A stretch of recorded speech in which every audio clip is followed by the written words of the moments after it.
I was trapped in the car 3 years ago, March 5th, 2022. It was Saturday night. I was with my buddy and we ended up being involved in a car accident related to fireworks. What I remember is that I smacked the airbag because the airbag's deployed.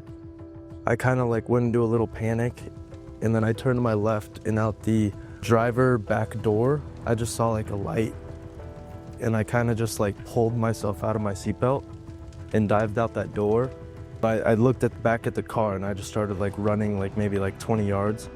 A lot of adrenaline, so I was kind of I was able to stand up, but once that kind of died off a little bit, I couldn't really hold myself up. Got into the ambulance, they were pumping everything they could into me, and I immediately was put to sleep, medically induced coma, and I did not wake up for 6.5 weeks.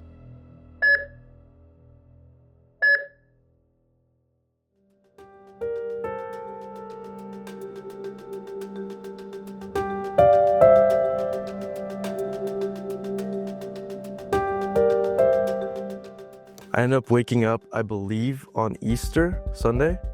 40% burns with all skin grafts taken from my back.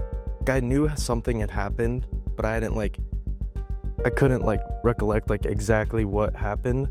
At 15 years old, when something happens like that, it's very hard to process. I was just a normal kid. I mean, I was playing football, I was playing golf, I was always out hanging with my friends.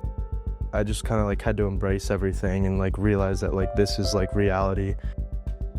Valleywise was the best place I could have ever gone to in terms of, getting back to where I was and even stronger, because without the doctors and nurses here, I wouldn't be sitting in this chair right now. Valleywise is the best of the best. Everything they do here is just unbelievable.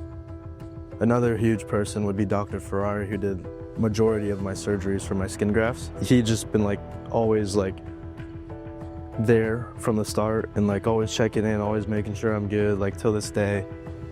I think it's important to share my story because if I was 6.5 weeks in medically induced coma and I went back to high school and I graduated high school, I played football my senior year, I played golf my senior year, and now I'm here and I'm improving and I'm staying active, I'm staying fit. It just says something to other people that hey, you could do it too.